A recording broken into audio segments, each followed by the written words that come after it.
Hello बच्चों। गद्यांश व काव्यांश अपठित लिखने के बाद 5 पेज छोड़कर आपको आरोह पुस्तक से खंड खा में लिखना है। पाठ 1 आत्म परिचय। मैं जगजीवन का भार लिए फिरता हूँ, फिर भी जीवन में प्यार लिए फिरता हूँ। कर दिया उसी ने झंकृत जिनको छूकर, मैं सांसों के 2 तार लिए फिरता हूँ। प्रसंग। प्रस्तुत काव्यांश हमारी पाठ्य पुस्तक आरोह भाग 2 के खंड काव्य में संकलित आत्म परिचय नामक कविता से लिया गया है। इसके रचयिता श्री हरिवंश राय बच्चन है। प्रस्तुत काव्यांश में बच्चन जी ने स्वयं का परिचय देने का प्रयत्न किया है और साथ ही समाज के साथ खट्टे मीठे अनुभवों का वर्णन किया है। वे कहते हैं कि व्याख्या। मेरे कंधों पर जग जीवन का भार है, फिर भी मेरे जीवन में प्रेम की भावना विद्यमान है। अर्थात मैं अपनी वाणी से सभी को की पीड़ा व्यक्त करता हूँ, संसार से प्रेम के व्यवहार की अपेक्षा रखता हूँ। जब कोई मेरे हृदय को प्रेरित करता तो यह गुनगुनाने लगता। अर्थात मैं जिंदगी का भार उठाकर भी प्रेम में जीवन जीना चाहता हूँ। कब कहता किसी शक्ति ने उनको स्पर्श करके उनमें झंकार उत्पन्न कर दिए। इस प्रकार उनका हृदय दूसरों के प्रति प्रेम से भर गया है। दूसरा खंड। मैं स्नेह सुरा का पान किया करता हूँ, मैं कभी न जग का ध्यान किया करता हूँ। जग पूछ रहा उनको जो जग की गाता है, मैं अपने मन का गान किया करता हूँ। प्रसंग पहले ही वाला है। व्याख्या। इस संसार से भले ही मुझे कितने ही कष्ट मिले हों, परंतु मैं अपनी प्रेम की राह छोड़ने वाला नहीं हूँ। इस संसार के रीत रिवाज भी उन्हीं पर लागू होने हैं जो सांसारिकता के अनुसार जीते। मैं तो एक स्वतंत्र प्राणी हूँ और मैं अपने मन के अनुसार ही आचरण करता हूँ। इस प्रकार वे सभी प्राणियों से प्रेम पूर्वक बातें करना चाहते हैं। उनके अनुसार संसार केवल उनका सम्मान करता है जो संसार की बातों व कार्यों में लीन रहते हैं। इतना सब होते हुए भी मैं अलगाववादी नहीं हूँ, संसार से पृथक नहीं हूँ। अगला खंड। मैं निज उर के उद्गार लिए फिरता हूँ, मैं निज उर के उपहार लिए फिरता हूँ। है यह अपूर्ण संसार न मुझको भाता, मैं स्वप्नों का संसार लिए फिरता हूँ। प्रसंग पहले ही वाला। व्याख्या। बच्चन जी कहते हैं कि एक कवि हृदय होने के नाते मेरी दुनिया पृथक ही है। मैं दुनिया के सामान्य व्यवहार के विपरीत हर वक्त अपने हृदय में उठने वाली प्रेम की भावना से चालित होता हूँ। मैं अपनी वाणी में लोगों के कल्याण के गीत गाता हूँ। प्रेम भाव के अभाव में यह संसार मुझे अपूर्ण जान पड़ता आता है। मैं लोक मंगल के लिए कल्पना लोक में विचरण किया करता हूँ। कभी इस संसार को अधूरा मानते हैं क्योंकि यह कल्पना का कोई स्थान नहीं है, तो उनको यह संसार अच्छा नहीं लगता और वे अपने सपनों के संसार में ही रहना पसंद करते हैं। मेरा प्रयत्न इस संसार को अधिक बेहतर बनाने का रहता है। अगला खंड। मैं जला हृदय में अग्नि दहा करता हूँ, सुख दुख दोनों में मग्न रहा करता हूँ। जब भव सागर तरने को नाव बनाए, मैं भव मौजों पर मस्त बहा करता हूँ। प्रसंग पहले वाला। व्याख्या। मैं जीवन में आने वाले दुखों की पीड़ा अपने हृदय में छिपा कर रखता हूँ। ऐसा करने पर मुझे काफ़ी पीड़ा होती है। मेरी स्थिति कुछ ऐसी बनी हुई है कि न तो मैं दुख में अधिक दुखी होता हूँ और न सुख में अधिक सुखी। जहाँ दुनिया इस संसार रूपी सागर से पार उतरने के लिए सहारे रूपी नाव को खोजती है, वहाँ मैं संसार की लहरों पर बेफिक्री से विचरण किया करता हूँ। अर्थात मैं सांसारिक सुख दुख की फिक्र नहीं करता। अगला खंड।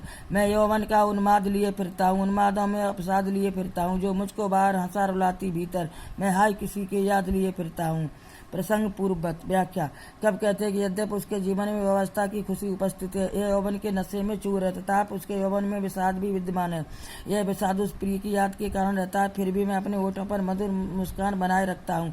अपने हृदय की पीड़ा को मैं प्रकट नहीं होने देता, अपितु तो उसे स्वयं ही अनुभव करता रहता हूँ। अपनी प्रियजन की याद उन्हें भीतर ही भीतर रुलाती है, परंतु वह अवस्था की मस्ती उन्हें मन ही मन हंसाती है। इस प्रकार कवि को सुख तथा दुख दोनों भावों का स्मरण हो जाता है। जहाँ जीवन की स्मृतियाँ मुझे प्रसन्न चित करती हैं, वहीं भीतर ही भीतर रुलाती भी। अगला खंड।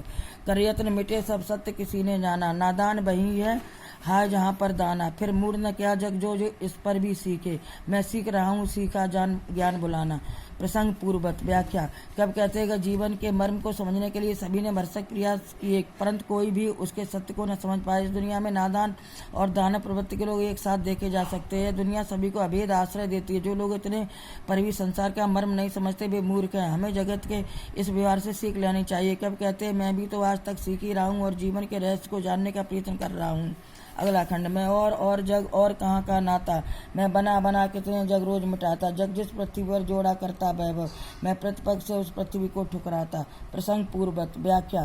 कब कहते हैं कि मेरी संसार और संसार की विचारधारा में बुनियादी फर्क है। जहाँ संसार की प्रवृत्ति संग्रह की है, वहीं मेरी प्रवृत्ति विग्रह की है। जिस धन संपत्ति के संग्रह में संसार नहीं रहता, मैं ऐसे साधन संपन्न संसार को एक मत से ठुकराता हूँ। मैं जगत में रहते हुए भी उसके पृथक दृष्टिकोण रखता हूँ, अर्थात संसार के आकर्षण मुझे बांध नहीं सकते। समझ संसार आज पृथ्वी पर धन दौलत एकत्रित करने में लगा हुआ, परंतु कवि को इस वैभव रूपी माया से कोई प्रेम नहीं।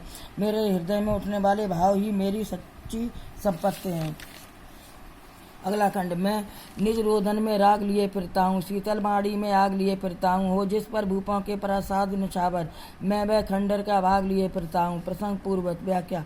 कब कहते सामान्य से दिखने वाले मेरे जीवन में जबरदस्त विरोधाभास है। भले ही संसार को मेरा रोदन सुनाई दे, परंतु इसमें एक भी राग का भाव है जिसे सिर्फ मैं ही अनुभव कर सकता हूँ। ऊपर से मधुर शीतल दिखाई देने वाली मेरी वाणी में विद्रोह की अग्नि विद्यमान है, अर्थात मेरी वाणी मृद होते हुए भी प्रभावकारी। जिन राजाओं को अपने सुंदर महलों पर घमंड, उन महलों से खूबसूरत तो मेरे खंडर है, अर्थात मेरा कब कर्म अन्य किसी भी कार्य से अहम है। अगला खंड। मैं रोबा इसको तुम कहते हो गाना, मैं फूटा पड़ा तुम कहते हो छंद बनाना, क्यों कब कहकर संसार मुझे अपनाए, मैं दुनिया का हूँ एक नया दीवाना। प्रसंग पूर्वक व्याख्या। कब कहते हैं कि समाज उसकी वास्तविक स्थिति को नहीं जान पाया। जब मैं अपने हृदय की पीड़ा प्रकट करता हूँ, समाज उसे गायन का नाम देता। जब मैं अपनी दबी भावना को बांट देता हूँ तो ये दुनिया सोचती है कि मैं छंदोबद्ध कविता कर रहा हूँ। कहने का तात्पर्य है कि दुनिया उसके दुख को समझ नहीं पाती है।